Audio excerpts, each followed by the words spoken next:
Hello बच्चों, आज हम बात करने वाले हैं ट्रायंगल इनइक्वालिटीज़ के रिगार्डिंग।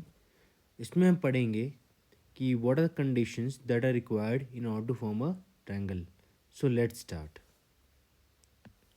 हमको पता है, हमने लेट सपोज कोई ट्रायंगल लिया ए बी सी, तो हमने नाम दिया है ए बी लेंथ को ए, बी सी लेंथ को बी और ए सी लेंथ को सी। अब आपको ट्रायंगल फॉर्मेशन लिए एक कंडीशन है कि whenever you add any two sides of a triangle, whenever you add any two sides of a triangle, that should be greater than the third side, that should be greater than the third side। इसका मतलब ये है, जब भी आप कोई भी दो लेंथ लेते हैं ट्रायंगल की, ठीक है, और उन दोनों लेंथ को ऐड करते हैं, सपोज मैंने यहाँ ए प्लस बी लिया, आप बी प्लस सी बी ले सकते हैं, और that should be greater than A. आप कोई भी दो लेंथ ले ट्रायंगल की, अगर वो ग्रेटर हैं than the length of third side, then only the formation of triangle will take place। okay, जैसे a प्लस बी आपने दो लेंथ ऐड की हैं a plus B, that should be greater than C, b plus C that should be greater than a। ठीक है, और c plus a that should be greater than b। तो these three conditions are very much necessary. मतलब अब आपको ध्यान ये रखना है, अगर आपको ट्रायंगल का फॉर्मेशन होना है या नहीं चेक करने के लिए, आपकी कोई भी, जैसे हम करते हैं, आपने कोई राइट एंगल ट्रायंगल देखा होगा, हम 3 4 5, ठीक है, ये राइट एंगल ट्रायंगल होता है, this is 3, this is 4 and this is 5। Now you can apply this thing over here. अगर आप कोई भी दो लेंथ को ऐड करो, कोई भी दो लेंथ को ऐड करो, that should be greater then, that should be greater than the length of the third side. ठीक है, अगर ये कंडीशन फुलफिल नहीं हो रही, अगर आप ले लेते हैं 3 4 और 8, ठीक है, 3 4 और 8, इसमें देखो आपने क्या किया, आपने 3 4 ऐड किया, तो what do you get 7। Is it greater than 8? तो इस केस में ट्रायंगुलर फॉर्मेशन नहीं होगा। अंडरस्टूड? इस केस में ट्रायंगुलर फॉर्मेशन नहीं होगा। तो हम सेकंड केस पढ़ते हैं इसी में।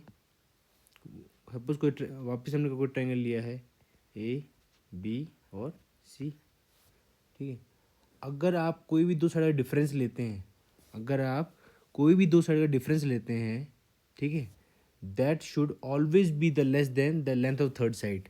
सपोज मैं ए माइनस बी करता हूँ, मैं मॉड ले लेता हूँ, ठीक है, that should always be greater than the third length of the third side. ठीक है, in the same way b minus c, that should be smaller than a। in the same way c minus a, ठीक है, that should be greater than, that should be smaller than b। तो पहली वाली condition और these conditions are very much necessary in order to form a triangle. ठीक है, अभी मैंने मॉड क्यों लगाया, देखो मॉड मैंने इसलिए लगाया, अगर इस बी की लेंथ बड़ी हुई, बी की लेंथ बड़ी हुई, then the minus sign would be adjusted. Okay, तो हम ये दो कंडीशन के साथ हमें एक कंडीशन और पता होनी चाहिए, ये दो कंडीशंस के साथ हमें एक कंडीशन और पता होनी चाहिए कि अगर कोई भी ट्रायंगल का फॉर्मेशन हो, ठीक है, ठीक है, हमने पहले ही बात मानी कि ट्रायंगल फॉर्मेशन होगा, ठीक है, तो how would you find out कि whether that triangle would be right angle triangle, acute angle triangle और ऑब्ट्यूज एंगल ट्रायंगल। मैं इस साइड को सी मान लेता हूँ, ये है ए और ये है बी।